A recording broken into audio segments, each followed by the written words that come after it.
Welcome to the World of Horror Special Edition Quinnisode, episode 99. I'm Christina. And I'm Quinn. This is the podcast where Quinn and I have a conversation about a work of classic horror and what we enjoy and want to spotlight to the greater WoHo community. For this Quinnisode, we are looking at John Frankenheimer's 1962 Cold War chiller, The Manchurian Candidate. Disclaimers for adult language and heavy spoilers.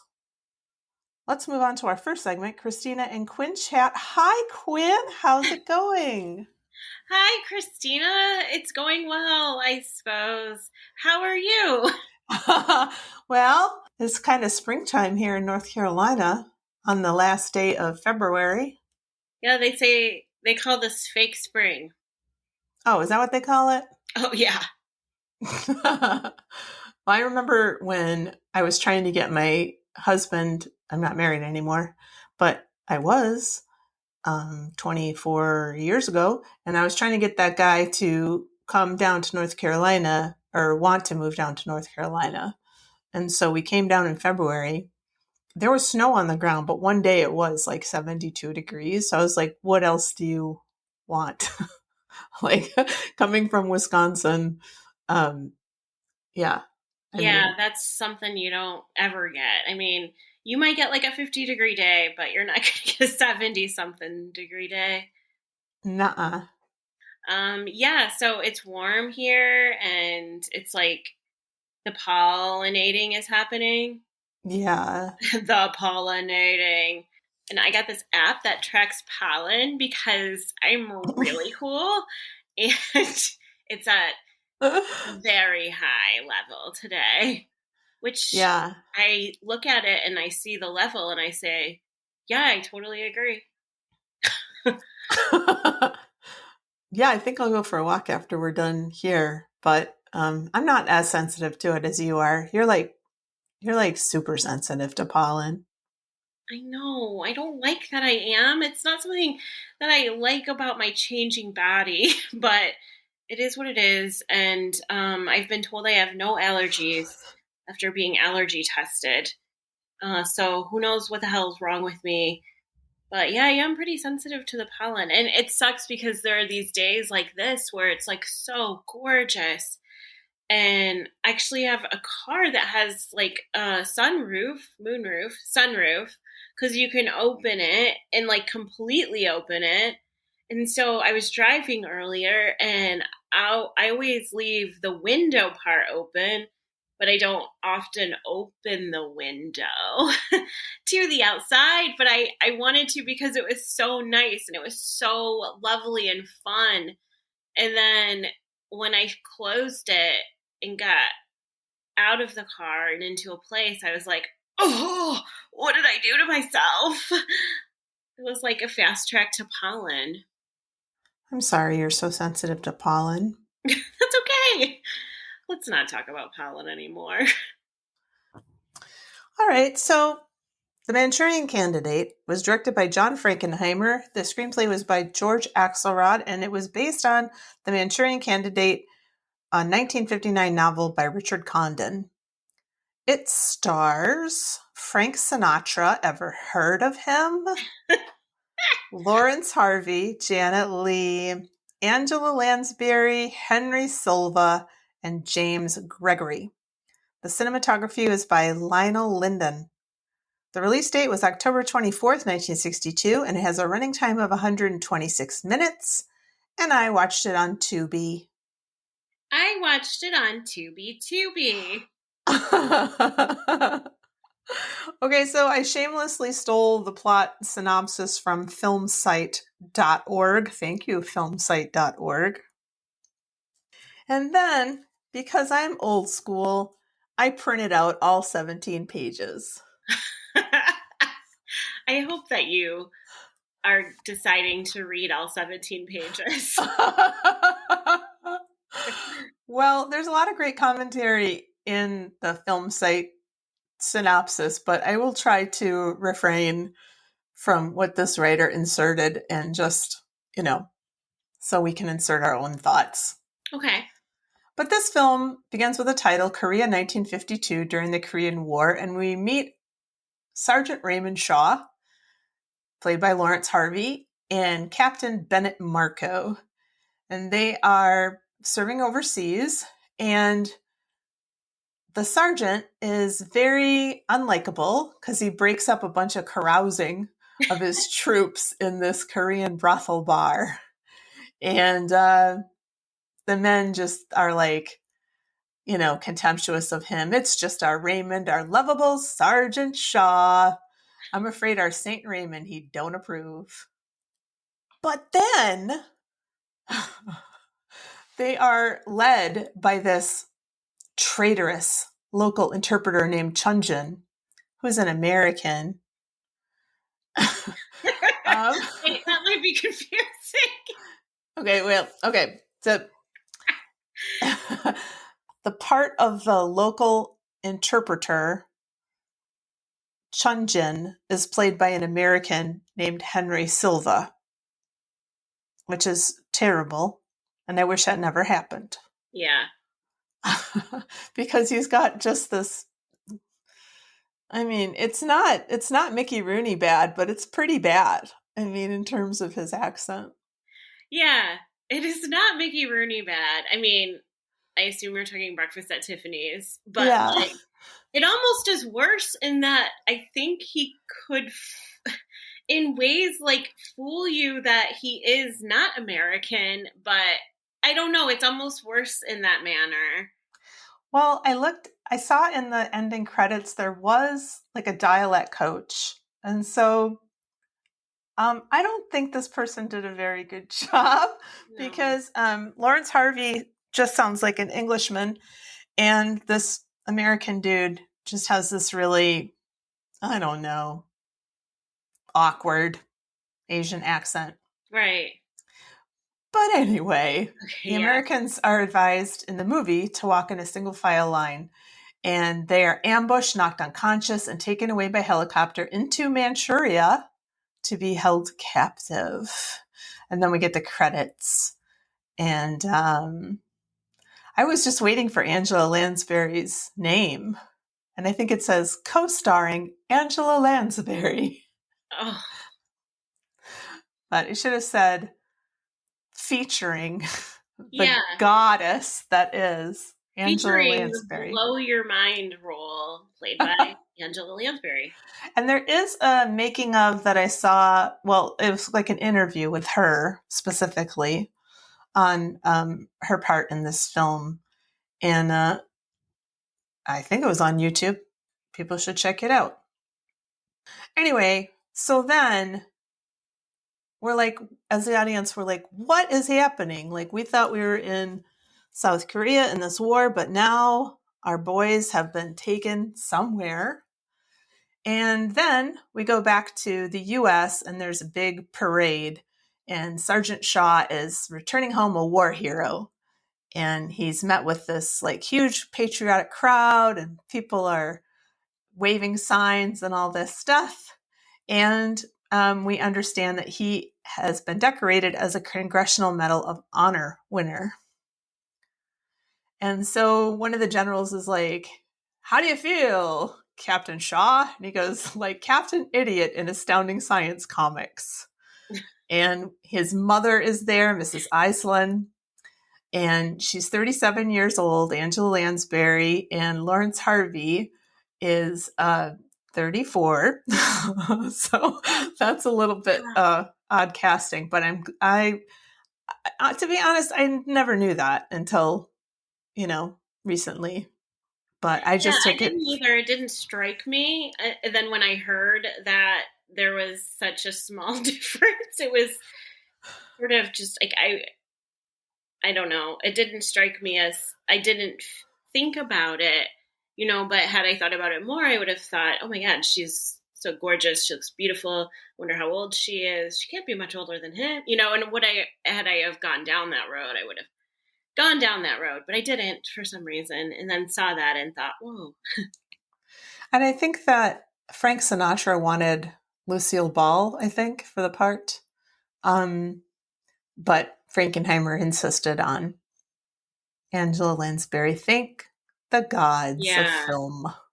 She's there, and her husband, Senator John Iceland, is also there. He's sort of a right-wing, buffoonish, McCarthy-ish vice presidential candidate. And they push through the crowd, and they're trying to get a lot of publicity, and to capitalize on that publicity, there's like this makeshift like banner that's put above them, and it says Johnny Iceland's boy. And Shaw is really pissed off about that, and he's just really angry with his mother. Turning the page. Thank you, Film Site. Yeah. Oh, go Film Site. They're so great. Yeah. I love Johnny Iceland in this. Like, I love that character. I mean, he's so fun to watch. He's terrible, of course, but he is a lot of fun to watch, and it's really fun to see the dynamic between he and Angela Lansbury, because it is just beautiful. It's beautifully done. Yeah, really. I think everybody is cast pretty well in this, Yeah.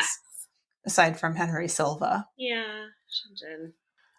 Just a little more voiceover about how his heroic action was corroborated by everybody, the surviving members of his patrol. Yeah, well, I mean, Captain Bennett also agrees that he was a hero. He displayed valor above and beyond the call of duty, and did single-handedly save the lives of 9 members of his patrol, blah, blah, blah, blah, blah. So there's this is the story that they've all been given. It's all the same story. They all recite it, almost verbatim. And so this is the story that Shaw himself believes of himself. But he tells his parents that he's not going to join them on their campaign plane, but instead he's going to New York, and he is going to go work for the liberal publisher Holborn Gaines as his confidential assistant. And his mother says, "That communist?" And she is pretty angry about all of this stuff. And she's upset that he's going to take this job with this guy, because that guy has expressed a lot of contempt for her husband. So we learn what's happened to Major Bennett Marco, Frank Sinatra. He has been reassigned to Army intelligence in Washington. And he likes the assignment by and large, except that every night he has the same nightmare. And we see him all sweaty and, shaking his head back and forth, having his nightmare. We get the famous brainwashing / dream sequence. Do you want to describe that, Quinn? Yeah. So, I love a good dream sequence. You do too. Like, we always talk about this, and the idea that this is kind of the first time that we see what's really happened to these men, and then we kind of see it from different perspectives a couple more times in the film. I don't know. I always like to applaud a director or writer that decides to put a dream sequence so close to the beginning of a film. I think it's a very risky thing to do. And I think that this film is a tough one. It's so creatively done, but it's a little bit tough to follow. And so, I don't know. I feel like we saw this with Don't Look Now, where we've got sort of not a dream sequence, but like the beginning, more disorienting scene at the beginning that kind of tells everything that happens within the film. And this one, I just like kept thinking about throughout the film and trying to refer back to. But I like it too, because I feel like I don't know, it's one of those things where you really feel like you're trusted with with information, and with a film that is not easy to get, but you're trusted to not just like sit there and eat it up. Like, you have to work for it a little bit. But the dream sequence starts with these guys all just sitting, looking bored as hell, listening to a woman talk about which you really don't know until like a few sentences in, and you realize she is discussing hydrangeas. And then it sort of will pan back to the men once in a while, and they just look like they're going to fall asleep. And I'm going to refer to our lovely film site. So they're stuck at a hotel, and they just are like sitting there listening to these old women drone on and on about flowers. They've been conditioned, programmed, and manipulated by a Pavlovian Chinese brainwasher to imagine attendance at a ladies' auxiliary meeting, to imagine that they're there. To surrealistically convey the depth of the meaning, the camera begins a slow 360-degree, all-encompassing tracking shot around the meeting in the lecture hall, exhibiting the Ladies' Garden Club and the hotel. And Mrs. Whitaker is speaking tediously about hydrangeas. The iconic platoon is seated on the stage with her. Again, they look super bored. The camera returns to the stage, does another 360-degree movement, and you see a tall, bald, communist Chinese Korean doctor, and that's Yen Lo. And he's actually in charge and is actually talking. So it's not the women talking. They just see this as the women talking and droning on. And while this is occurring, this brainwashing is happening. He introduces the captured men, and that they're all very passive, that they're drugged right now, that they're hypnotized, and they're seated in front of giant posters and photographs of Joseph Stalin and Mao Zedong. The doctor addresses an interested assembled coalition of ununiformed Koreans, Chinese, Soviets, and civilians, sort of like showing off the power of this Pavlovian hypnotism. So again, they're all just like sitting there, and he's actually the one talking, and it's not about hydrangeas. Yeah, and then it just sort of shifts back and forth between Yen Lo and Mrs. Whitaker. And when the men are called on, by Yen Lo, they respond to him as ma'am, because of course they still think that they're at this garden party. And so Yen Lo wants to demonstrate how Raymond can emotionlessly kill one of his I was going to say comrades, but one of his platoon mates. So first he's like, who do you dislike the least? And he says, I guess Bennett Marco. And he goes, oh, no, we need him to give you the Medal of Honor. So who is next? And his second choice is Ed Malvoli. And he is instructed to strangle him to death with a white scarf. And so it's just kind of creepy, because he just quietly goes over to Malvoli, and Malvoli's like, hey man, what are you doing? And then Yen Lo's like, now you behave and you just do as you're told. And Shaw does strangle him to death, and everybody else just looks completely bored. I think Sinatra yawns, and it's just really pretty scary, but very effective. Yes, that just makes Marco wake up, out of his nightmare. So he's testifying to a colonel and other Army chiefs of staff about these horrifying dreams, and he says that he finds it curious that Malvoli was one of the two men lost in action, but every night in his dream, he's the one that Raymond, and he can't finish, but obviously the one that Raymond strangled. So Raymond was honored with saving the lives of all but two of his platoon members, one of whom was Malvoli. And then Marco convincingly describes his warm feelings for war buddy Shaw, thoughts that are shared in common through brainwashing by all the platoon survivors, because he, quote, saved their lives. Raymond Shaw is the kindest, bravest, warmest, most wonderful human being I've ever known in my life. So the committee recommends that he be temporarily reassigned to another task. He should serve in the Public Relations Corps as a public relations officer. That's only important because we get to see the Senator Iceland in full effect. He stands and he delivers this bombastic rantings about how many communists are in the Congress. And, Yeah, we get the sense that Angela Lansbury, his wife, has just fed him all basically his script of what he's supposed to say. Yeah. In a scene after that, he's like, I just can't remember how many communists are in the Senate. Can you just give me a number that's easy, like a round, easy number? And he's eating a steak and he's putting some Heinz 57 ketchup on it. And in the next scene, you see him say, there are 57 card-carrying communists.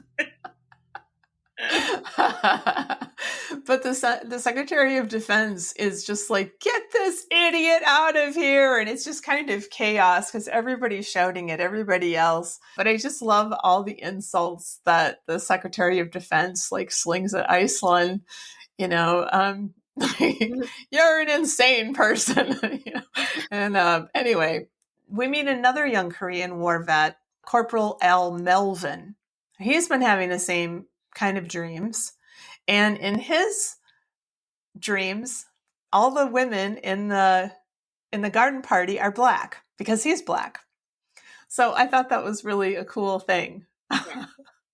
Anyway, so he wakes up, his wife kind of consoles him, and she's like, maybe you should get in touch with, Captain Shaw. And he flips into his brainwashed state, and he says, Raymond Shaw is the bravest, kindest, warmest, most wonderful human being I've ever known in my life. So Melvin writes a letter to Shaw, and he says that he's had terrible dreams and he fears he's going crazy. And the phone rings, which we will soon learn is a trigger. And the voice says, Raymond, why don't you pass the time by playing a little solitaire? Next page. I love this scene when he is playing, and you just find that it's the Queen of Diamonds that triggers him, and it activates the key to his brainwashed mind. The phone rings again then, and it says, the line or the voice on the phone says, you're going to be called at this time to check in with someone. The cover story is that he is a hit and run victim, and he's being confined in a hospital. So that's all just a cover story, so they can work on him a little more. Yen Lo introduces himself as from the Pavlov Institute. We need t-shirts that say that, by the way. Yeah, we should totally get those made. And he's been assigned to watch Shaw. Basically, they keep him there for like a week, right? And go through this training. We don't see much of it, but it's just like you said, kind of just reinforcing this previous brainwashing that occurred. And we don't really know the reason for this yet, but we do get to see a little bit more of Yen Lo here. And he's pretty funny, actually. There's some humor. And I don't know, I love he's just enigmatic on the screen for sure. And at one point he says he's going to leave and go shop for his wife at Macy's. And I don't know why that just tickled me, because it's, this guy who's brainwashing and hypnotizing people to do terrible things, and he's just going to go pick up some things for his wife. Yeah. Love it. This huge communist, right? I mean, I think that's pretty funny too. But he's pretty proud of himself, and he's showing off Raymond. And the whole idea is that since Raymond doesn't know that he's killed anybody, he doesn't have any guilt. And so he doesn't have any fear of being caught. And so this is really, part of the genius of this brainwashing. Yeah, and I don't know if it's in this part that he says it or in the very beginning. He highlights that their guilt and fear are uniquely American symptoms. Yes. Because he doesn't have either of those, he has all this freedom. And I was thinking so much about that. And I mean, for sure, guilt and fear. I mean, I don't know. If I weren't plagued by those two things, I would feel a lot more freedom. And I'm not saying that I would be, free to kill people or anything like that, but just like free to be free, because I don't know. I don't know if it is uniquely American, but it is definitely, I feel it, man. And that, I loved that. Just hearing that, I thought it was fantastic. I don't think so. I think that's a cute line, but I mean, I think that there's a lot of cultures that play upon that idea of maybe not guilt, but shame, and if you can make somebody feel ashamed of themselves, you've really got them in the palm of your hand. You Right. can really make them do anything. Yeah. So maybe more like uniquely human Yeah. symptom. I'm just thinking of that AI that we know, our colleague, the AI. But Oh yeah, he or she probably doesn't have guilt or fear. But yeah, WOHOs, we do have an AI who works in our department. At least we suspect this person is AI. yeah, Anyway, there's some evidence. Quite a bit of there's evidence. there's actually a lot of evidence. But we'll report back later, Yeah, WOHOs. we can neither confirm nor deny it, but I mean, we really can confirm it just with Yeah, for sure. anecdotal A evidence. lot. So anyway, so Zilkov wants some proof that Raymond is capable. I mean, it's been 2 years since he's seen any combat. And so they're trying to figure out like who we should kill. Yenlo suggests a practice target. He says, if kill we must for a better New York, why should it not be his superior at the newspaper, Mr. Holborn Gaines? And at 4:00 in the morning, Raymond approaches Gaines reading in an elaborate bed jacket in his bedroom. The screen goes black as he moves menacingly toward his victim and proves his effectiveness as an assassin. Yeah, I like that scene too, because it really shows that he is fully, robotic, almost very hypnotized. And his boss is like, "What are you doing here?" He's like, "They said you would be sleeping." He's like, "Who are they?" And it's just great. I know, it's so sad. It is sad, but it's also very good, and it's very beautiful hard evidence of what happens when he's like, because we saw it at the auxiliary meeting of the hydrangeas previously, how easy it was to kill somebody, but to see it sort of in real life is, very bone chilling. Yeah. So Marco is still having these haunting, recurring, disturbing dreams of Shaw calmly murdering 2 members of the platoon. And his position as a public relations officer has been a disaster. And he suspects that the honor that Shaw was awarded, was a sham. Because he says there's something phony going on. I like that word phony. I think we should bring it back. I don't think people use the word phony enough. Yeah, it is a good one. But he says, I said, Raymond Shaw is the kindest, warmest, bravest, most wonderful human being I've ever known in my life.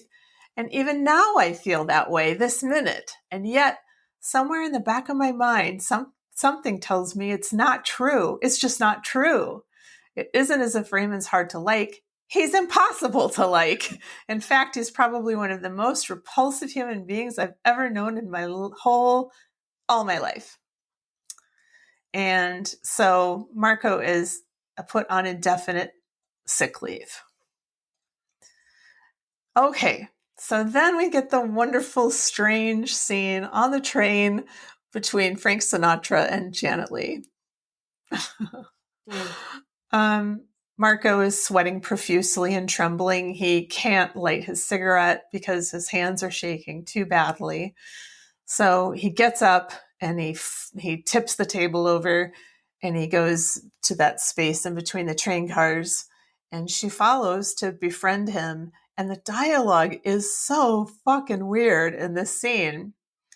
And did you think that she was like a double agent?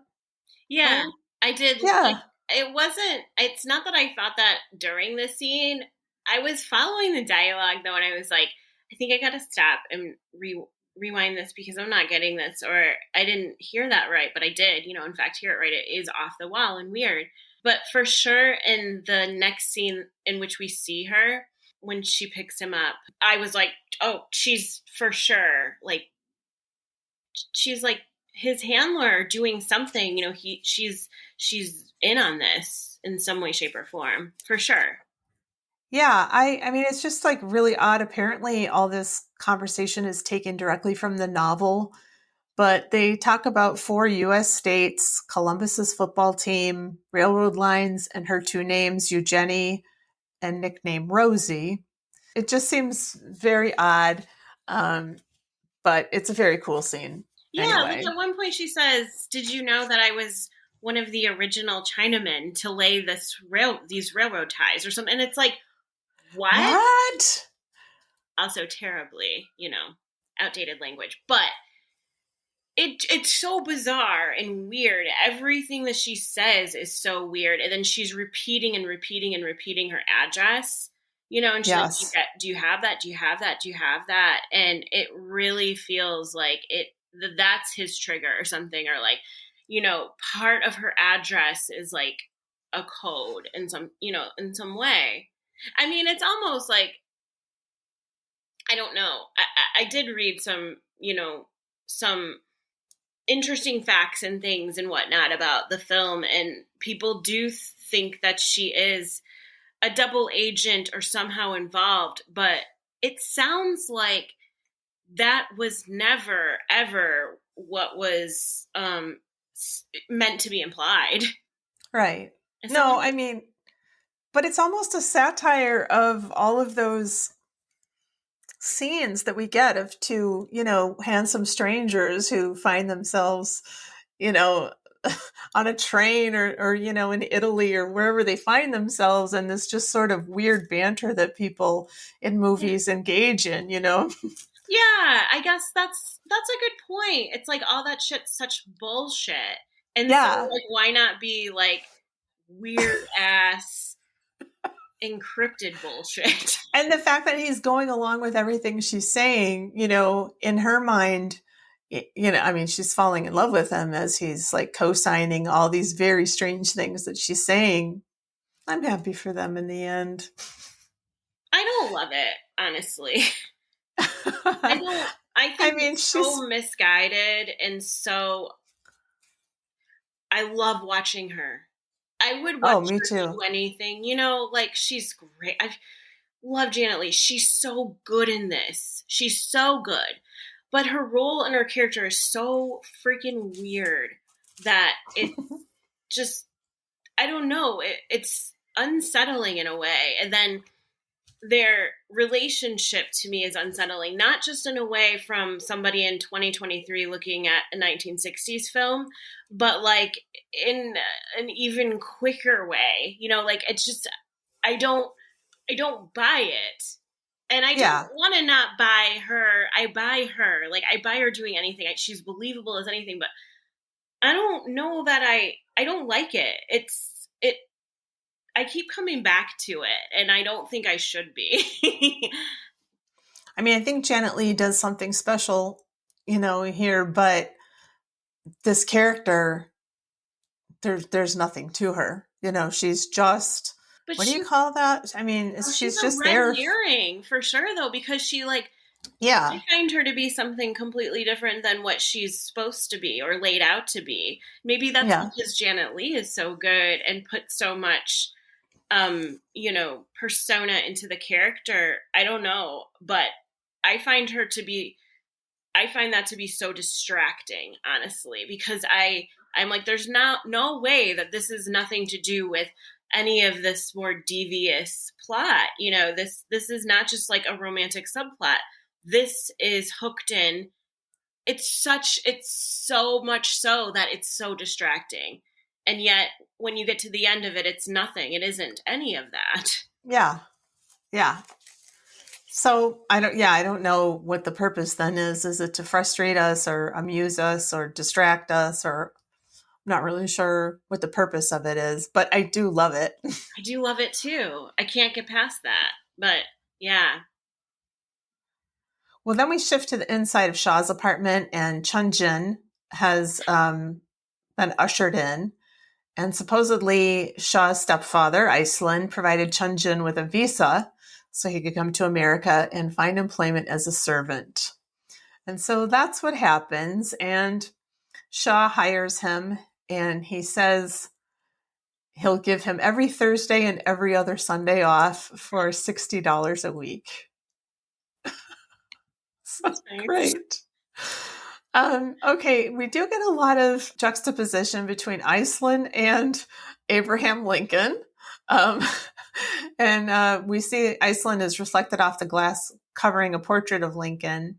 And so I guess, we're seeing this sort of anti-communist jack off, against this like American hero. I guess that's what the contrast is supposed to be. Yeah. But he's complaining to his wife that he can't keep the numbers straight. So this is where I think we get the 57 thing. She yells at him a whole bunch and tells him that he has to do exactly as he's told. And he keeps saying, well, I think that, and she says, don't think, you're good at a great many things, but thinking isn't one of them.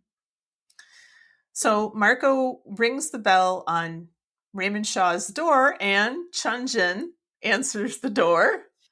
And there's a tight close-up, and Marco realizes that this is somebody from his past, and he is the guy who led the platoon into the ambush. And so thus ensues the craziest fight between these two. Wow. What do you think about this fight scene, Quinn? Well, I don't love it. And also question though, now are we supposed to believe that Marco recognizes Shunjin, or just that he sees him as a threat? Does he specifically recognize him? Yeah. Yeah, okay. I think so, yeah. Yeah. The fight is it feels like it's in slow motion, and it's very hard to watch for me. It's awkward, and I know that they each did their own stunts, right? Mm-hmm. And yeah. so it was like sort of meant to look, and people think it seems like a very realistic scuffle, but it's so awkward. It's really bad. And meanwhile, Marco is asking Chunjin all these questions like, what was Shaw doing with his hands? And why did the ladies turn into Russians? And in between all this crazy, like kind of like karate and then punching and just like this sort of free-for-all. And it turns out that Sinatra was actually injured during this fight. He broke the little finger on his left hand in the middle of this fight. Yes, and this is also when Shunjin says that he's Shaw's houseboy, which is a funny term, I guess. Yes. Shunjin. So neighbors call the police. Marco is detained, and he remembers Rosie's phone number, thank goodness, and he calls her, and she meets him at the police station. And in the taxi, she keeps licking her napkin. What's it called? She keeps licking this cloth. Handkerchief. She keeps licking this handkerchief and then like patting it on his face and covering it and wiping at his wounds and stuff. And I'm just like, I don't like it when people blow out candles on a like on a birthday cake. I'm just completely grossed out by that. So this is just like, I'm just like, can I fast forward? Do that to you? What? People used to do that to you when you were younger? My grandma. Yeah, my mom did. Yeah, and then somehow it transitioned into dipping something in water and then putting it on your face. Well, that I wouldn't mind. I don't want somebody spit all over my face. Thank you very much. I know, what a weird thing to do, and like what a weird. I mean, especially post 2020 pandemic, or whatever, we're still in it, but it's so weird to think about somebody licking something and putting it on your face. in 2023. And I just keep thinking, how many times did they do that scene? Like, how many times did she like put her spit all over Frank Sinatra's face? Like, I just Frank Sinatra is lucky. Let's just say that. I mean, Janet Leigh is a goddess. Yes, the women in this movie are like on another level. Yep. But she tells him that she's engaged. And he's like, what? She's like, yeah, I went home and saw my fiance. And she's like, I told you I wasn't married. I didn't tell you I wasn't engaged. But after she had met Marco on the train, she went home and she instantly called off her engagement. And she, just says that she's with him. And it says she defines their strong bond while confusing the capital city with the name of one of its most famous generals. You were a pretty solid type yourself, according to Washington, with whom they had apparently checked. So I figured if they were willing to go to all that trouble to get a comment on you out of George Washington, why, you must be somebody very important indeed. And I must say it was rather sweet of the general, with you only a major. I didn't know you even knew him. If they were the tiniest bit puzzled about you, they could have asked me. Oh, yes, indeed, my darling Ben. They could have asked me, and I would have told them. I hate it. I hate it. It's terrible. She's too smart for this. I mean, Janet Leigh's too smart for this character, but... Yeah. Oh, gosh, and I just realized Janet Leigh got herself caught up in another mother movie. Oh, she did in the same year. Well, Psycho. No, 2 years later. Sorry, yeah. 2 years later. But my goodness, you're right. But also both black and white. Interesting. Mm-hmm. Didn't need to be black and white. Yeah. Okay. So later, Shaw is furious that his war comrade broke up into his apartment and beat up his houseboy. And when Marco mentions his awful real swinger of a nightmare, Shaw interrupts and then he says, is that the one with the Russian general, some Chinese guys, and all of us who are on the patrol? And he brings up Melvin's letter and he said, this is really strange. He says that I was his best friend in the army, but he knows that, everybody hated him in real life. And he goes, they all hated me. Of course, not as much as I hated them. And then they're like, okay, this is really weird. We got to figure out what this is. I have to just interject here that this is the moment for me in the movie where I started loving Shaw, because I mean it is easy also to hate him along with everyone else because he seems so dull and he breaks up all their fun in the beginning, and the way that he like treats his mom, even though she's quite evil in the beginning especially, and he's like this he just seems like a spoiled brat, and he's this decorated soldier, and you realize it's for something that he never did anyways. He shouldn't have received the accolades. It's all a ruse. And so you want to dislike him, and I think you do probably up until this point. And it's this moment where you see this sort of self-deprecation, and you see that like he knows how boring he is. He knows how dull he is. He knows how, unlikable he is.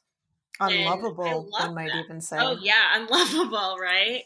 And I like that. And I start to like him here. And also, I think that this scene also indicates to you that he doesn't have any ulterior motive that he knows about, because he's like, oh yeah, he wrote me about this stupid dream. Is that what you have to talk to me about? And he doesn't put it together as being, anything scary yet or anything like that. He's like, oh yeah, it shows, I think, that he has no motive, to do anything bad or negative, even though he's been brainwashed. And like under all of this, he's at a moment ready to kill anyone. Yeah. So Marco travels to Washington, and he is asked to identify some people from his dream, really, or from the brainwashing session, and he does. One of them was Berizovo, a member of the Central Committee, and he says, this one wore sunglasses and smelled like a goat. I love it. And it's remarkable that Corporal Melvin had made the identical identifications 1 hour earlier in Alaska. So now they know that Marco is not insane, and he is put in charge of a combined government intelligence unit, a CIA and FBI joint force based in New York to work on this mystery. And his assignment is to investigate Raymond Shaw and his activities. So they get drunk on Christmas Eve. And Shaw just talks about what a terrible person his mother is. And there's these really wonderful lines in the scene. One of them is, Ben, it's a terrible thing to hate your mother, but I didn't always hate her. When I was a child, I only kind of disliked her. And he tells the story of him and Josie Jordan. And do we get the whole flashback here? I think we get the flashback we have the flashback of him being wounded on the beach, her coming to sort of save him, and then bringing her back to their beach house where he meets her father. Okay, yeah. I want to talk about that, right? I mean, so he's bitten by a snake in the flashback, and she's on a bicycle, and she stops, and she has a knife or a razor with her or something. I can't remember why. She explains why, but I don't remember what the reason was. But she's like, oh, this is so great. My dad's going to be so excited because he loves snakes, and he hasn't seen any snakes all summer. And now you've gotten bitten by a snake. This is great. But she doesn't have anything to tie his leg up with. So she just takes off her shirt. And so she basically drives back to her house in her underwear on her bicycle. Right. And of course he falls in love with her. But I mean, she is really charming, and the dad is also like super charming. Yeah, she is. And yes, he certainly is as well. And I do like that scene. And I feel like that's natural. It feels organic. It feels like it's not like called off my engagement because of this one moment that we met in the scene. It feels more organic than that. I like that. No, yeah. But we find out that Senator Thomas Jordan is not liked by Raymond's mother, and that she once slandered him on a national radio program. And Jordan says, I once found it necessary to sue your mother for defamation of character and slander. One of your mother's more endearing traits is her tendency to refer to anyone who disagrees with her about anything as a communist. But Raymond fell in love that summer. And he says, you cannot believe, Ben, how lovable the whole damn thing was.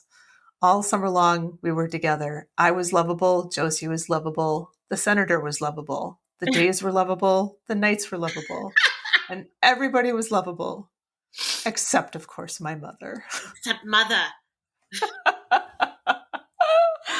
Oh, my God. I love that so much. Oh, yeah.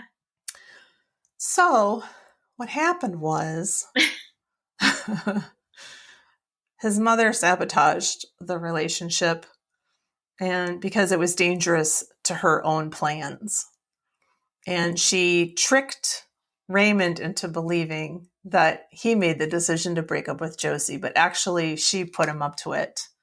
But later she'll come back and try to reinforce that idea that he was very rude to Josie all those years ago. But she has this whole speech about how if you were at war, it would be weird if I allowed you to, consort with the enemy. Well, we are at war. It's a Cold War, and things are going to get worse and worse and worse. And so we have to understand what side we're on. Are we on the side of freedom? Are we on the side of the Thomas Jordans of this country? And so she, hammers it into him that he has to break it off with Josie. So it's pretty sad. And Raymond breaks down in the present with Marco, and he says, I'm not lovable, but I loved her. I did love her. I do love her. Yeah, I do love the scene because of what it does for his character. I think it's tremendous to be able to shift like that as a viewer, with a sort of a very tiny flashback and a conversation where you're seeing somebody be completely vulnerable. But Yeah, it's such a short, it's not a super long scene, but it just succeeds so well in completely shifting your thoughts about who he is. completely. And I mean, you understand why he was such a hard nose in the army and why everybody hated him, Right. because he had had his damn heart broken, you know? Yes. So the next day, Raymond, Mother trouble. lots of mother trouble. So the next day, Raymond goes into a bar, and the bartender is just sort of talking in the background.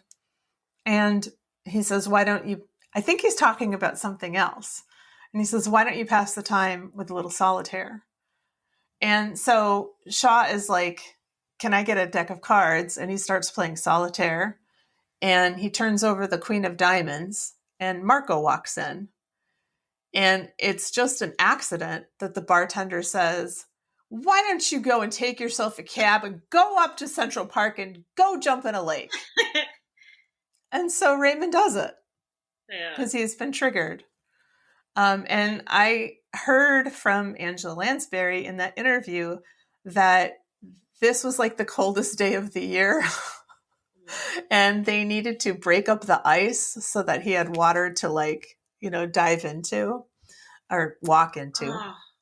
Yeah, but she said he did it. He just did it without hesitation. And Larry. But Marco he's like, get out of there. What are you doing in there? I think a little Sinatra came out in that moment. It was kind of cool. Yeah. But Raymond's like, I don't remember, why I did that. And so Marco is like, oh yeah, it was the guy in the bar that told you to do that. So we go, there's a scene with the psychiatrist who is Black, but his race is never commented on. And I think there was something in the trivia about how this was one of the first appearances by a Black actor where, he's not playing a Black character. He's just playing a psychiatrist. Okay. That's so, yeah, I mean, 62, that's pretty good, right? I guess that makes sense. I'm trying to think of other movies at the time, but yeah, that would have been like near the end sort of the code, and things were changing in terms of what we saw, but still, I mean, it wasn't after the code. It still was within the Hays Code. So he explains that the solitary game serves as some kind of trigger mechanism, and that the focus of attention should be on the face cards because of their identification with human beings, and that jacks and kings could also be eliminated as triggers. And that's when Marco remembers something. He says, I can see that Chinese cat standing there smiling like Fu Manchu. And he said, the Queen of Diamonds is reminiscent in many ways of Raymond's dearly loved and hated mother, and is the second key to clear the mechanism for any other assignment. So anytime Raymond sees the Queen of Diamonds, he turns into a slave of his mother, basically. Yeah. In the next part, Senator Iceland is rehearsing his speech as he sits in his makeup chair. And his mother decides that it would look really good if Raymond got married. And so she says, it occurred to me that Tom Jordan's daughter, Jocelyn, so I might have been a little hasty. I now think she would make Raymond an excellent wife. And so she's going to have a big party and invite Jocelyn and the senator to their house and sort of, try to manufacture this reunion. This is a costume party, which I think is kind of funny. How everybody's dressed up in like different costumes. Yes. I mean, it's important, obviously, because of what we just learned about the Queen of Diamonds. But I don't know. I can't. Do you remember what Raymond is dressed up as? He's Groucho Marx. No, Is he? No. He's a Spanish gaucho. Groucho Marx. Groucho. Gaucho Marx. Yeah, that's his joke, right? Yes. That's right. That's right. All right. So we get Johnny Iceland is dressed as Abe Lincoln. Mm. And Mrs. Shaw is either Little Bo Peep or Mother Goose. Yeah. You know, it just strikes me. Again, the Iceland Lincoln connection that is sort of being implanted, like the we've got that happening in this film. And I think upon watching it this time, I felt like it was horrifically relevant.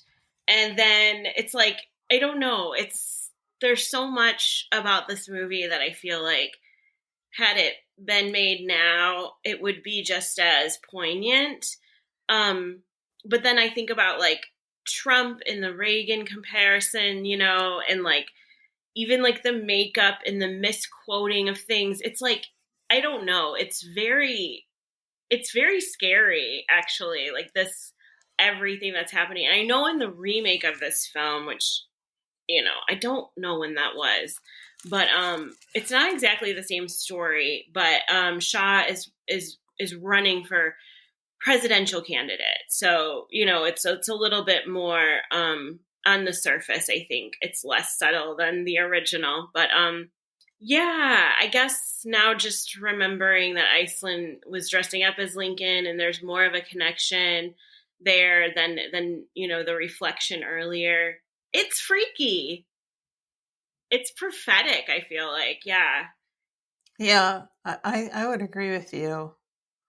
It's certainly uncomfortable to me, the way that Iceland and Lincoln are constantly paired in this movie, because he is such a buffoon and he's being controlled by this woman who supposedly, at this point, we think she is the sort of McCarthy-esque character, Right. trying to root out all the communists. We're about to find out that she's actually the opposite of that. Oh, yeah.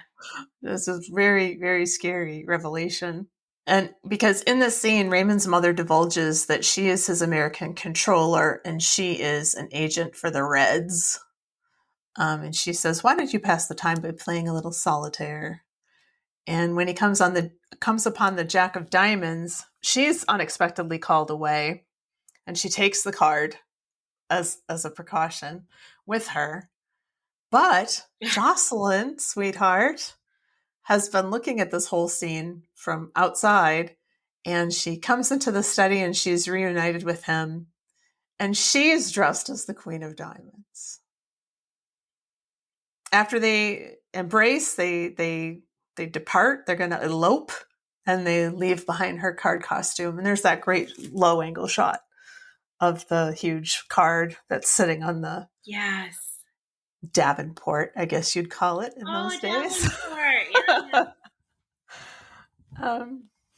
All right. So Raymond is arguing with Senator Jordan, and she's asking him not to block her husband's attempt to place his name into the running as a vice presidential candidate. And he says he's going to block her plans, and he's threatening impeachment proceedings in the Senate against her husband. I despise John Iceland and everything that Icelandism has come to stand for. I think if John Iceland were a paid Soviet agent, he could not do more harm. This would not do more harm to this country than he's doing now, which is pretty funny. Yeah, that's great. Cut to Marco and Rosie having dinner, and Marco impulsively suggests, "Let's get married."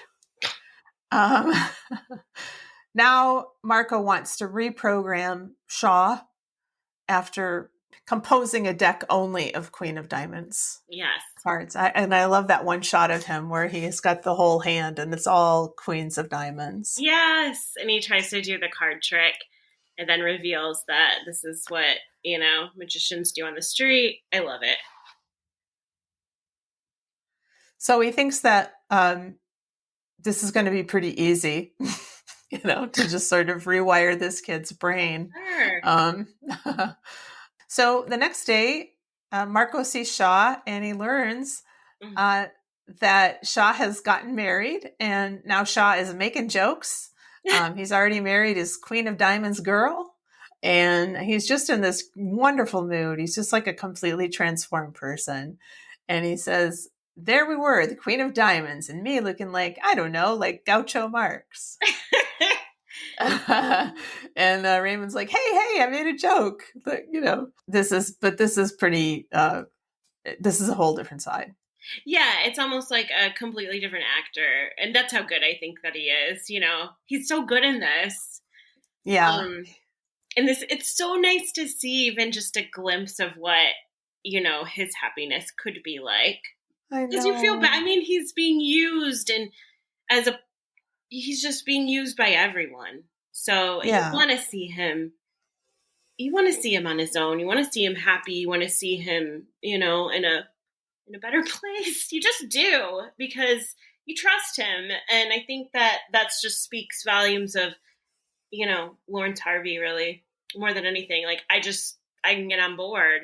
I know his accent kind of sucks in this movie, but beyond that, because it does take you back a little here and there. But beyond that, you want the best for him because he's great in this role. He's just so good. Yeah, he is. So Raymond is changing his clothes and Marco talks to Josie and he says, Raymond is sick, Mrs. Shaw, in a kind of a special way. He doesn't even realize it himself. And Jocelyn's like, no, he's not. He's fine. He's tied up inside in 1,000 knots. I know that, but you've got to believe me and trust me. I can make him well. Aw, Josie. So Marco decides to let him go rather than have him surrender to questioning. Okay, so on the morning of their honeymoon, Jocelyn clicks on the TV set and Raymond says that there are two very different kinds of people. The human race is divided into two distinct, irreconcilable groups. Those who walk into the rooms and automatically turn television sets on, and those who walk into rooms and automatically turn them off. And then he's like, now we've married each other, and so this is going to be a problem. But then we get the news broadcast. Their romance is compared to the tragic one in Shakespeare's Romeo and Juliet. Jocelyn Jordan, daughter of Senator Thomas Jordan and Korean war hero Raymond Shaw, stepson of Senator John Iceland. It appears, however, that this Montague Capulet note would have little effect on the feud now raging between the two party leaders. From his campaign headquarters this morning, Senator Iceland stepped up his charges against the leader of the group attempting to block his nomination.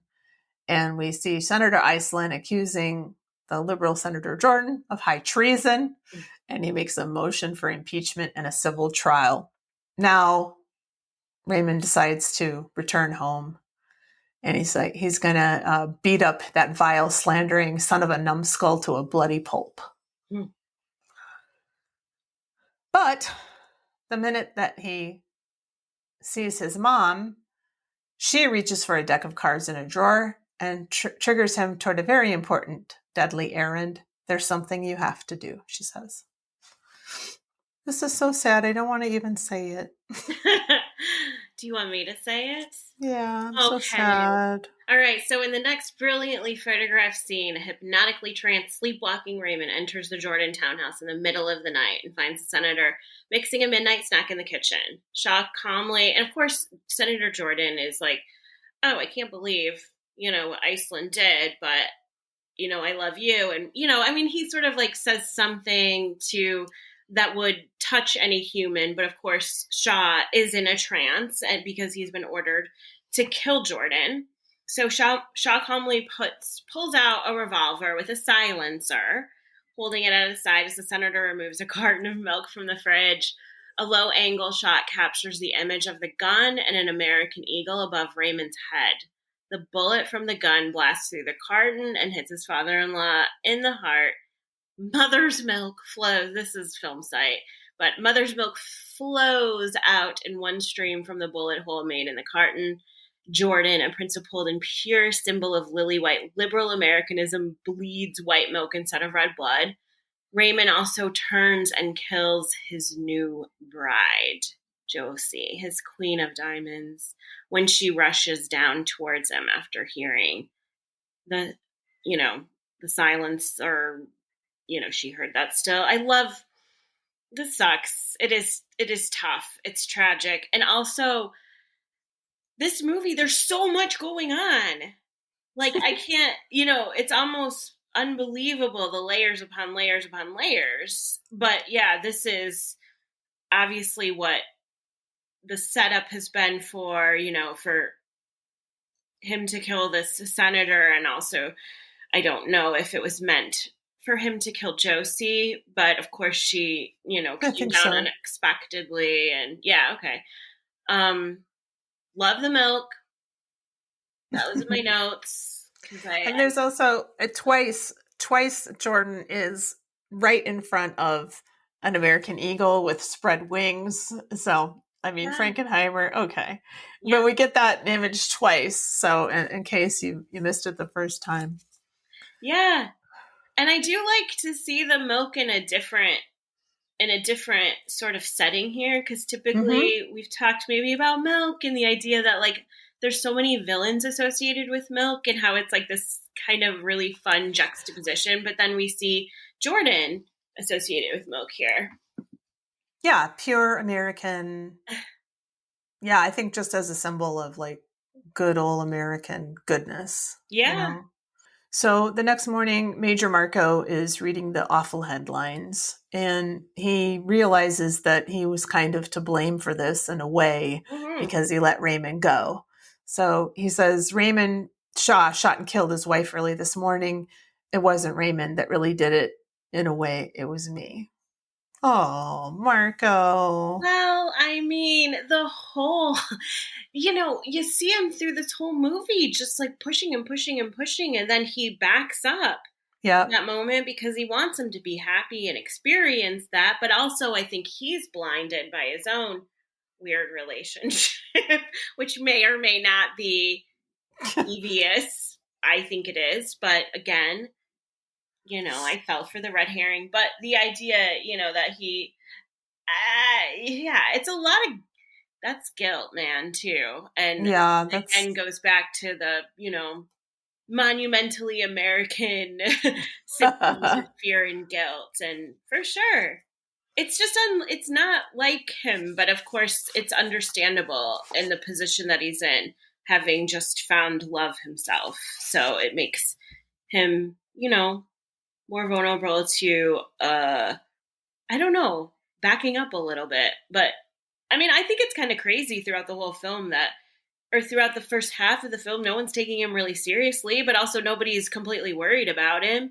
And honestly, that takes me back too in this film. It's like you've got this major, character here who is also, a war hero, a decorated soldier who's bringing these ideas to, his bosses and to people that could help him. And they're like, no, you need to take a leave of absence. You're fine. Yeah. Oh, we find, this was corroborated by another member and now everything falls into place. But yeah, I think he should feel guilty. So Marco has Raymond in this hotel room, and all he has is this deck of cards that's only the queens of diamonds. And he's going to try to reprogram Raymond in this scene. So first he's like, all right, you didn't save our lives and take out the enemy company or anything like that, Raymond, did you? And Raymond says no. And then, so what happened? And so he says what really happened. And it says a close-up of Marco's face in this sequence, first appearing here, is accidentally out of focus, yet perfectly represents Raymond's fuzzy and blurry point of view perspective. So I love that. And I read in the trivia that Sinatra's best takes were the first ones. And so this was the first take. And so they wanted to keep it, even though it was accidentally out of focus. Yeah, I that's very famous about this movie, and you really do notice it. But then right around this time, either right after or right before, when Raymond and his mother are speaking, his mother's face is a little bit out of focus as well.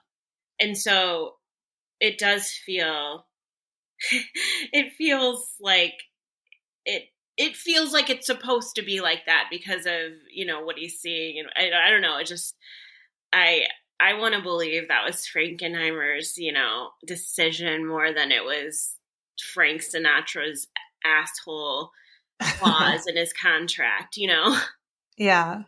Well, yeah. But yeah, I don't think that's true though. I think it's Sinatra's asshole clause.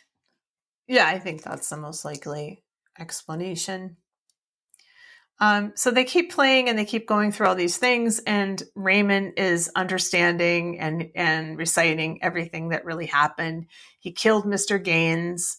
That was a test, and he really did jump in the lake. It was an accident, but he was triggered by something somebody said in the bar. And then he killed Senator Jordan, and this is where he's kind of falling apart. And Marco says, "You are to forget everything that happened at the senator's house. Do you understand, Raymond? You'll only remember it when I tell you so. You are to forget it. Do you understand?" And then Marco is like, "So why is this all being done?" And Shaw says, I don't know. I don't think anybody knows except Berizovo in Moscow and my American operator. But whatever's going to happen, it's going to happen pretty soon at the convention, maybe. I don't know. And he's getting freaked out because he realizes that he is really under the control of his handlers. And Marco says, Shaw says, "They can make me do anything, Ben, can't they? Anything." And Marco says, "We'll see, kid. We'll see what they can do, and we'll see what they can't do. So the Red Queen is our baby? Well, take a look at this, kid. 52 of them. Take a good look at them, Raymond. Look at them." And he's telling them that it's all over. The queens are telling him that it's all over. All of these links, they're smashed. They're smashed because we say so. We're busting up the joint. We're tearing out all the wires. We're busting it up so good. All the queen's horses and all the queen's men will never put old Raymond back together again. You don't work anymore. That's an order. Anybody invites you to a game of solitaire, you tell them, "Sorry, Buster, the ball game is over." He's so great in that scene, right? That's a thing of beauty. Oh, it yeah. really is. It so is. But also, I don't know. But come on, that's not the way this works. I know! That's so naive. Who are you to believe that you can unlink this shit? It's brainwashing Sinatra. What do you even think? And so just to prove the point, the phone rings and Raymond just sort of stumbles out, shambles out, and he says, "Yes, I understand, Mother." And he just walks off. And Marco doesn't suspect his mother, of course. Yeah. Who would? But Marco says, "Remember, Raymond, the wires have been pulled. They can't touch you anymore. You're free." Well, he's not. Yeah. So we get the whole plan now from Angela Lansbury. And this is also a beautiful, beautiful scene. Yeah, it really is. Might be my favorite scene. I think it is mine as well. She's so good. Oh, she's so great in this scene.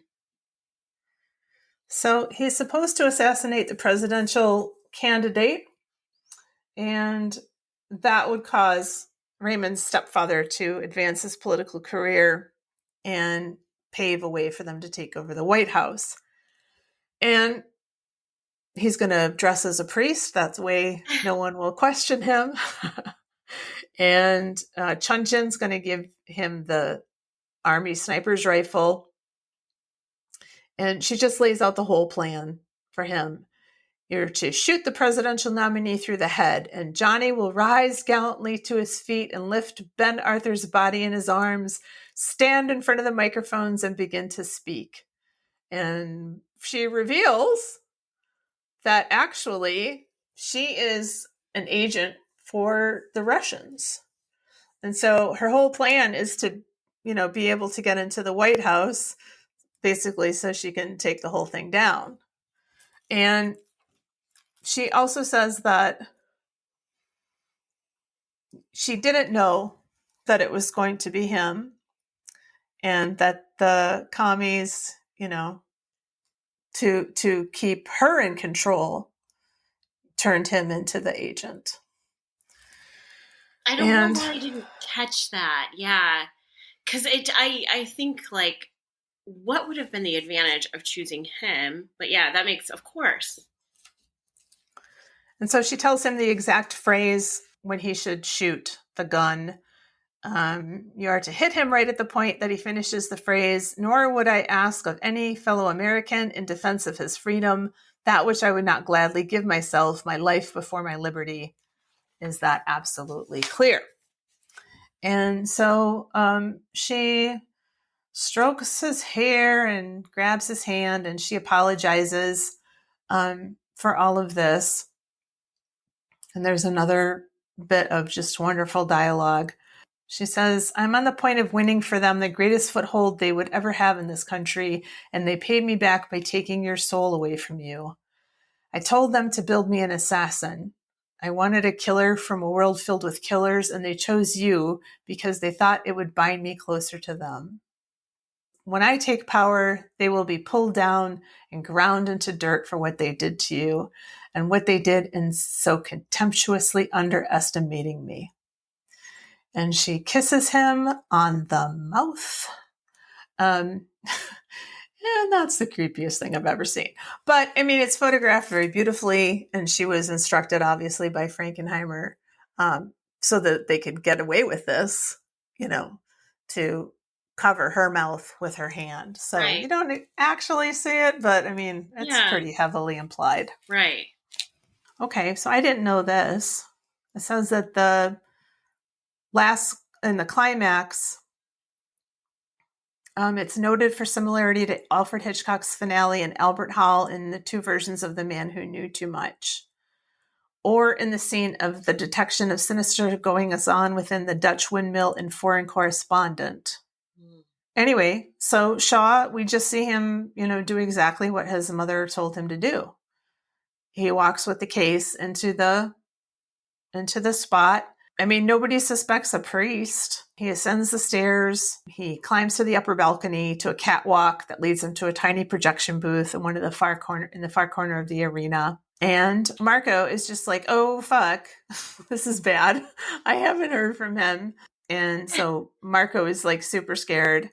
And so they take a taxi to the garden, and they enter amid all the noisy political rituals and hoopla of placard waving, band playing, and costume convention delegates. So everybody's on the stage, and Marco tells the colonel that no shot is there. I tell you, there's a bomb here, a time bomb that's set waiting to go off. And events spiral along a masterful parallel editing and cross-cutting with increased tempo. The playing of the national anthem, the unpacking, assembling, and setting up of the telescopic sight on Raymond's rifle, the nervous ticks and sweat on the face of the whiskey-soaked demagogue beside his calculating wife, and Marco's glancing from side to side around the top of the arena. Which is not great acting on Sinatra's part, but I mean, what are you going to do? Yeah. So Marco realizes that one light hasn't been dimmed as all the other ones are dimmed. And so he realizes that's where Shaw is, and he races up to the room. We get some, Dutch angles here, and Shaw loads bullets into the chamber of his high-powered rifle and aims the crosshairs at Arthur's chest. Marco leaps up steep stairs as Arthur's voice echoes through the stadium, getting closer and closer to those code words. And as Arthur begins the phrase, Mrs. Shaw grasps her husband's arm and Shaw raises his rifle to his shoulder. Tension is excruciating as the speaker coughs mid-sentence, allowing a delay of a few more seconds for Marco to reach closer to the booth. And when Arthur utters his last word, liberty, Shaw shoots his mother and his stepfather. We're not really sure if that's because Marco actually deprogrammed him or he realized that his parents' plot. But the spell was somehow broken in that moment, and he didn't shoot the candidate. He shot his parents. I mean, we just spent a bit of time talking about how stupid it was for Marco to even think that he could have deprogrammed him, but something does happen. Yeah, Maybe it's the consciousness of understanding or having someone else tell you what happened, or I don't know, but I don't know. I don't really like it, but I mean, I'm glad at the outcome, but I don't think it makes any sense. No, I don't think it does either, because I don't think we can rely on him being able to deprogram him. So, like, I need a little bit more. Even if it was just a recording of him in this trance saying, no, I didn't save everyone. Yes, we were in Moscow. Even if he just heard that, that would have been enough for me to feel like, okay, well, maybe just like the consciousness of it all could do something to break it. But yeah, don't love that. Not at all. So when Marco bursts into the room, Shaw turns and holds him helplessly at bay. You couldn't have stopped them. The army couldn't have stopped them. So I had to. That's why I didn't call. Oh, God, Ben. And then he turns the rifle on himself and he blows his brains out off camera. And the echo of the gunshot blast dissolves into the crackling lightning thunderclaps of a rainstorm. And in the very end, we get an epilogue with Marco. He's looking out of a rain-spattered window, and he wonders about Raymond's heroism. He reads from a history of the U.S. Army book filled with citations for other heroic Congressional Medal of Honor winners, including his own posthumous citation of bravery for Shaw's sacrifice in stopping the Icelands. He mourns and muses about the appropriate citation and epitaph for Shaw.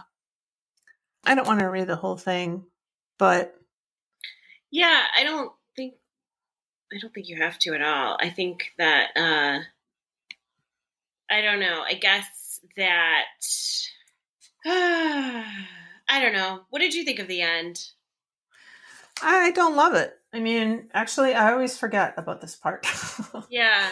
Because it's basically just like, it's a little, I don't like this kind of thing. This comment on the theme or whatever. Because this is a place where it feels so heavy-handed when you are just completely trusted with putting all these like other pieces together, and then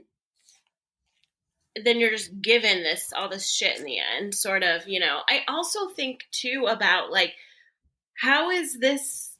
I don't know. I think about Iceland and how is so I think about the end game of all of this. Now, this was to be the presidential nominee, but would Iceland have been then? I mean, it's supposed to pave the way to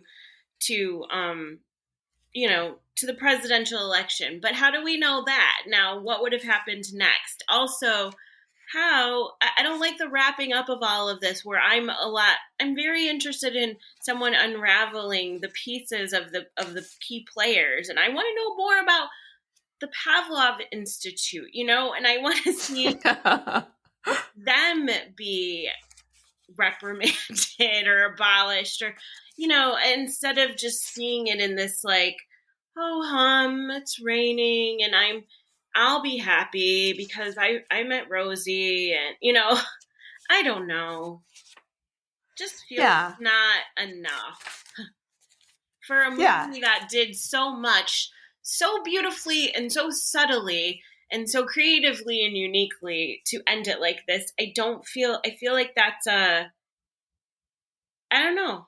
I don't like that. That's not what this movie deserves. And the thunderclap ending. Yeah, I mean, I really love this movie, even though I don't think it all fits together. I mean, I think that there's just I don't know why. I've seen this movie so many times and I just love it. I mean, I love so many of the pieces of it. And I love the actors. Not a huge fan of Frank Sinatra as a person or anything, but I mean, I think that he was really well cast here. I think he did a really good job. I think he did a good job too. But more so, like, my money is there for um, Angela Lansbury, Janet Leigh, and Lawrence Harvey. Like, I just think that he's so good in this too, and maybe a little bit overlooked because Angela Lansbury is like a fucking goddess in Yeah. this, and she's perfection. And Janet Leigh is doing something with a very, like we said, strange characterization, and yet doing something that's so memorable and gorgeous. And I think that, Harvey is so good in this too. He reminds me a lot of Jude Law too, the way that he looks. But I'm just Oh, sliding that in because I got the sexy Pope on my mind. But yeah. I didn't see that, but I totally get it. So funny how, like, if somebody resembled Oscar Isaac, I'm sure I would like see it, you know?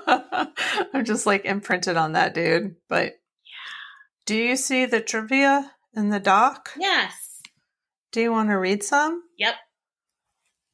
Okay, so we've gone through some of this. Okay, so in 1994, the Manchurian Candidate was selected for preservation in the United States National Film Registry by the Library of Congress as being culturally, historically, or aesthetically significant. The film ranked 67th on the AFI's 100 Years, 100 Movies when that list was first compiled in 98, but a 2007 revised version excluded it. It was 17th on AFI's 100 Years, 100 Thrills list. In April 2007, Lansbury's character was selected by Time as one of the 25 greatest villains in cinema history. Love that. Yeah, I do too. Oh, because her character is so layered that even like we come out of it not completely understanding her motivations because it's like an onion. It's not easy. And nothing about this movie is easy except for the very end where everything is wrapped up in a tight little bow. And we don't like that, but nothing else is easy about this. And even her characterization, and I think even if we were shown a little bit more of her backstory, I think she could have even been a better villain because maybe we would have some empathy in some way, shape, or form for her, which makes villains even scarier, I think. So I don't know, but I wanted more. But maybe I just need to read the book. Yeah, I was just thinking that too. I wonder if it's on Scribd. I'm going to check. Okay. According to executive producer Howard W. Koch, right?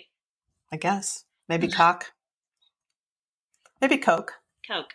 The budget was $2.2 million. Of that amount, $1 million went for Frank Sinatra's salary, with another $200,000 for Lawrence Harvey, leaving only $1 million for everything else. I'm so mad right now. Okay. Wow. Mm-hmm. I gotta move on by reading the next piece of trivia, but that makes me so mad. The brainwashing sequence was filmed 3 times in its entirety. The Garden Club ladies, Corporal Alan Melvin's viewpoint, and the communist captors against 3 different sets, constructed so the camera could turn completely around in each. The parts were then edited together to convey the shifting perspectives. Oh, what a job. so cool. That must have been. Oh, what a job, but so well done, my God. Well, I am in awe of that, and it makes me forget about what Frank Sinatra was paid. Do you want to read the 5-star reviews or the half-star reviews? I want to read the 5-star because I like to laugh at the lower ratings. Okay. All right, so this is watched by Andralon. This is the person's name. Okay. Scarier than most horror movies, funnier than most comedies, more convincing than a documentary, because even if we don't buy the brainwashing, we can recognize the lies, indifference, and conditioning of politics and family. It obeys no screenwriting rules as it shifts from nightmare to joke in gorgeous black and white, employing every trick in the book to terrify us with its horror of the soul. This is a ride I love every time.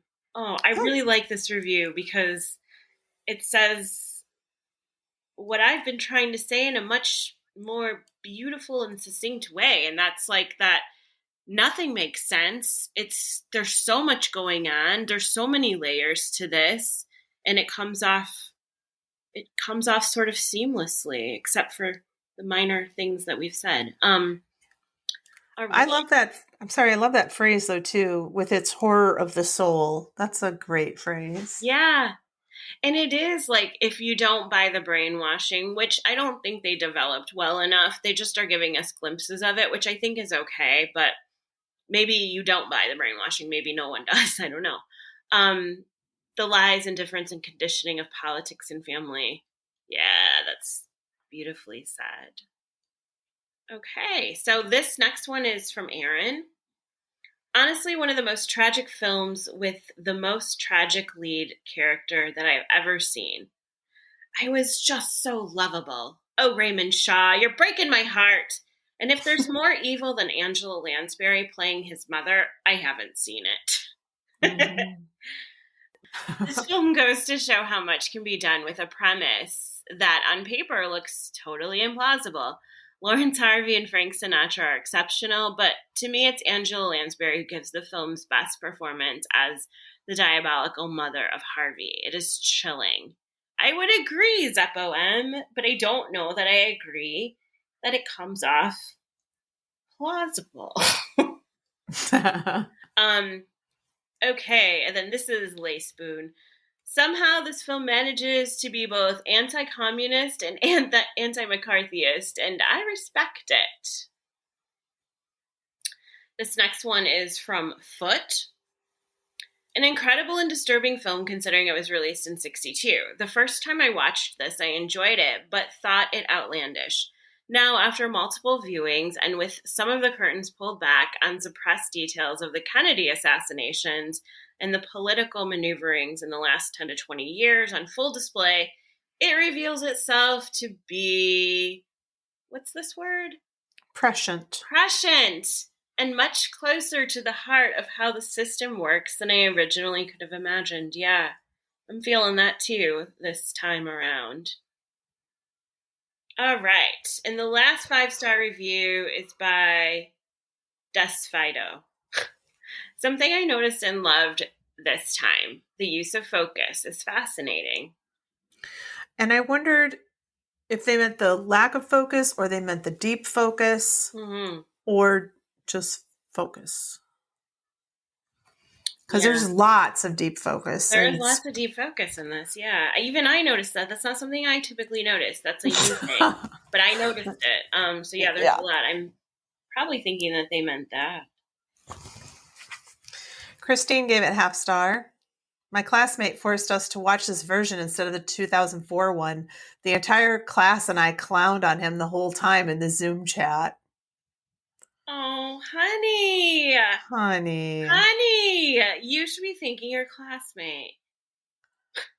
Peter gave it 1.5 stars. Okay movie, but weird script. Is it? Well, I mean, the train scene, maybe. Yeah, that's a weird. I get it. That part, I would agree with you, Peter. AG gave it 1.5 stars. 0.5 star for the impressive editing and the dream sequences. Huh. Alex gave it 2 stars. This movie is really quite racist. Wow, Alex. Well, yeah. Welcome to 1962. Yeah. Welcome to Frank Sinatra. No, just kidding. Please, Frank Sinatra's family, don't put a hit on me. But yeah. I am a little scared. Cut that. Cut that for time. Cut that. 1.5 stars from Fava Bean. Holy fuck, this is the most boomer thing I've ever seen. I love it. Also, oh my god, I just have questions about his name. Obviously, like, tied to Silence of the Lambs, which feels like if that's your favorite movie, you might be a little boomer. I don't know. I mean, whatever. Okay. He might be a little X. I mean, I don't know if that's a boomer movie, but yeah, it might be an X movie. Yeah. You're right. So, Quinn, I have to ask you, what was your favorite scene or your favorite element in this film? I love the Dutch angles. They don't feel like, I hate it when Dutch angles get thrown in there. I usually love to see Dutch angles in 60s movies, though, because I think they're just done so wonderfully. But these are some really skewed angles, too. And I still am not taken aback. I'm like, yep, I get it. I like it. You know, I consciously see Dutch angles and note what I should note because the angle is canted, you know, like the chaos, the unknown, the mystery, and whatever. But I don't think this is too much, even though there's a lot of them. So I love those Dutch angles in here. And I really there's a lot that I love in this. Like, that last scene with Angela Lansbury and Lawrence Harvey, I adore that. I'm really digging the idea of fear and guilt sort of as a motif, and even thinking the end when he is dressed as a priest because, quote, no one will suspect that feels like sort of the protector of fear and guilt, or the dealer of fear and guilt in a way. That could be like my recovering Catholic in me speaking, but I like that, and I'm interested to go back. I mean, that struck me on this viewing, and I'd like to go back and put more of those pieces together too. Yeah. How about you? Oh, golly. I do like the sequence with Jocelyn and little Raymond with the snake bite. I just, like, the first time I saw it, I'm like, oh my God, she's just stripping off her shirt and she's just so free with herself, and she's on a mission to save him, and she does. And I don't know. I just think that whole sequence is so very sweet. And I like it whenever Frank Sinatra's like, hey, Buster, or, you know, he's like getting all rat-a-tatty about it. I just love his I don't know, patois. I think he's fun. And, of course, the brainwashing scenes and the last scene with Angela Lansbury is just so, oh God, it's so uncomfortable and it's so scary and everything's revealed, and it's just, and that kiss, I guess in the 2004 or whatever version, the incest was, you know, laid on pretty thick, I guess, from what I read. So there was just the suggestion here, but that suggestion will never not make me incredibly sad and incredibly, like, shaken, you know, inside. Yeah, and also, it's because we only have that kiss too that I also kind of harken back to sort of religious stuff and the idea of, like, Judas's kiss, you know? Yes. I don't know. Even though it's like the reverse of that in the end, but it's also, they're both, it's not even necessarily the reverse of it because it takes them both out. Yeah. But it's a wrong kiss, just like a Judas's kiss is a wrong kiss. So I think, you know, it's an inappropriate use of a kiss. Yeah. I don't know how to say it, but I mean, it's a perversion of a kiss. Right.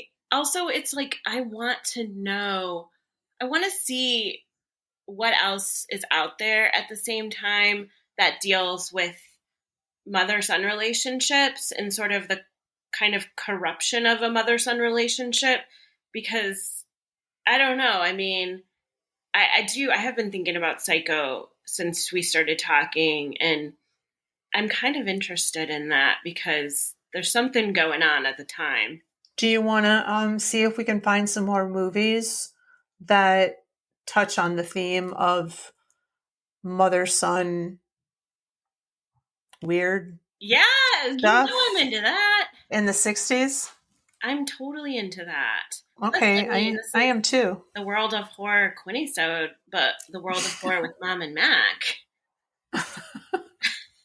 And also it reminds me of when Sammy was working at Panera and I wanted you to go in there and say, "Mother's here." Mother was like, I think did we do that once? I think we did. I think it is. Oh my god! And he was just like shaking his head, like, "Oh my god." Yeah, nobody like batted an eye though, because no, I mean, Mother and her friend are here. Oh god. Okay. Well, he was already in love with you, so it was fine. You could have done anything. What? My sister and my son think you're so pretty. Oh, that like makes my heart happy. Anyway, Quinn, would you recommend this film? Yeah, I would. I would actually right now, more so than I probably would have 10 years ago. But I think I would recommend this because of what one of those reviewers said, in that it feels so relevant right now and in the last, so many years. Yeah, absolutely. And also, I think it's tough. It's a tough movie. I think it's not an easy watch, and I love those movies that you have to kind of try and figure out. But yeah, again, like starting with those dream sequences, like you're not winning people over easily, and I love that in a movie. I mean, I don't want a movie that's so intricate and complex that it's like completely. I don't know what the word I'm looking for is. You probably know, but I mean, I don't need something that's so obtuse like that, but like I like what he's doing with this and how he lays it out. And I'm thinking more about the editing and how it's just monumental it was, really, to weave it all together. So I would absolutely recommend this. Would you? Oh, in a heartbeat. Yeah. I love this movie. I wish I could. I was thinking the whole time we've been talking about doing this movie and watching the movie, and then I've probably watched it like 30 times, like, in the last couple of weeks. And I'm like, when did I watch this movie the first time? And I don't know if my dad, turned me on to this movie, or my stepmom or somebody, or maybe a friend in high school could. I mean, I have no idea where I found this movie. Yeah. But it's really important to me. Like it's probably in my top 10. Oh my gosh. Yeah, I love it so much. I wish I had more of it memorized. I just love it. I think I don't know why. It just hit me at the right time, and every time I watch it, I love it. Yeah. So I confessed this to you like a couple of weeks ago or so, but this movie, my first time watching this movie was was after I watched the remake. So I watched the remake. I may have watched the remake in the theater though. And I don't know why. Maybe I don't think I had like a Liev Schreiber thing at the time. Maybe a Denzel Washington thing. But I watched the remake and I was like, interesting. And then maybe like not even soon after, but maybe like 6-7 years later, found the original at the library and was like, oh, cool. Started watching it, was like, what the hell? Like, because the remake is not this. I think the remake was pretty good. I didn't rewatch the remake for this, but the remake isn't what this is. This is something that is so intricate and layered. I don't know. It doesn't have anything. It's not the same. It's not the same story, but it's also not the same creative vision. And when I saw this, I was like, oh my God, this is a film, and the remake was a movie. And I don't even like to distinguish or whatever, between those two terms, but you know what I'm saying? Like, this is a piece that was a cool idea. But I want to do this whole podcast all over again because I feel like so I just like still don't understand Angela Lansbury's character. Yeah, I think that I know. She flipped. Well, she flipped, but I mean, he's been the assassin since Korea, at least. So it's been years that he's been the assassin, the chosen assassin. Yeah, because the title card in the beginning is 52 specifically. So, but I think she flipped, but I don't think she double flipped. Does she double flip? That's what I'm wondering. I don't think she double flips. So she's still a communist at the end. It's just that she wants to take down those specific, like whatever's fucking, these specific Yenlo men. Which it's probably not even Yenlo. He's just he's just a puppet. I mean, he's not important. But the other guy, I can't find his name. Belazovo. Yeah. He might be, and Zilkov might be. We're not film scholars, so it's like. But the only hint that she double flips is in that last speech, and I always saw it as not a double flip, but as more of a, my son, I would never have done this had I known it would be you. Or I don't even think she. I don't think maybe that's not even true.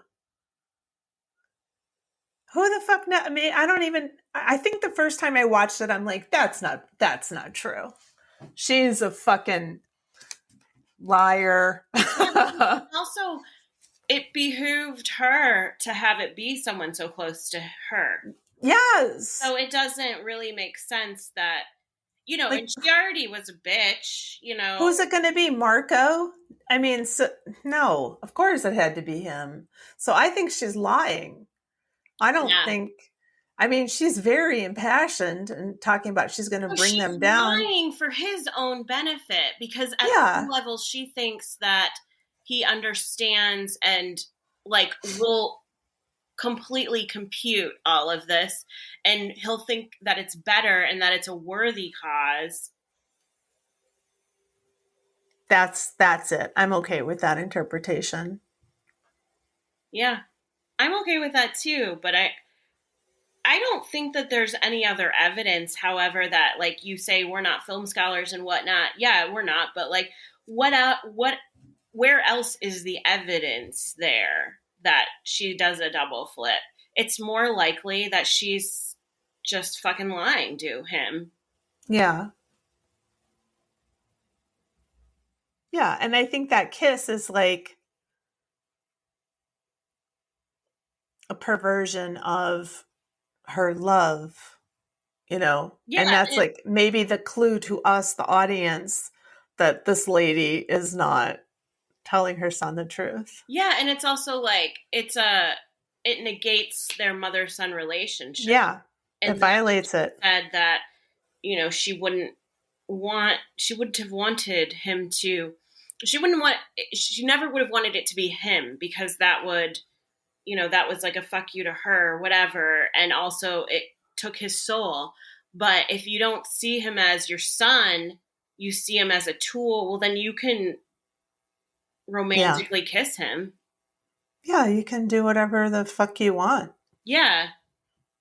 And it is feel like the kiss of death type thing too.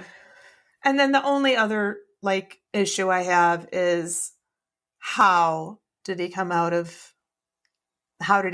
his programming? Yeah. It doesn't.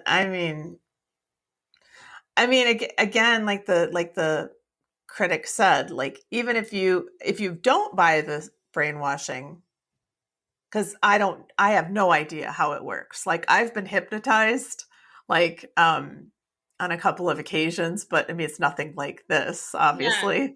And I don't know that this kind of thing is possible. And you don't have to believe that it's possible to enjoy this movie, but what are the rules though, in terms of this kid's brain? Yeah, I want to, like, I buy all brainwashing shit just because I'm interested. I buy it, but I wanted to see it too. And I feel like also his really quick mention of the fact that the men were smoking yak dung, at Yeah. first I was like, well, are they smoking like LS? Like, what kind of drug are Nah. they smoking? But then he says yak dung, like it was a joke. Like, he's also making them smoke shit, Yeah. I don't know. I'm interested in like the intricacies of it, but I also buy it. Like, I don't need to see it, but I want to, but I don't need it. But yeah, Yeah. again, that reviewer said it really is more about the lies and politics and the relationships with members of your family and how difficult it is. It's like to the nth degree with this scenario. Well, Quinn, we've had a very long and deep discussion about the Manchurian Candidate, but do you think we should shut this one down? Yeah, I do think we should shut it down. Yeah. Thanks very much for joining us, Wohos, for this very special episode featuring my good friend Quinn. Thanks, Quinn, for joining me. And coming up on the podcast will be episodes involving animals run amok, zombies, and urban legends. And Quinn and I will do our deep dive into mothers and sons in the 1960s. I love it. Thanks for joining us, Wohos. We love you, and don't go into the basement.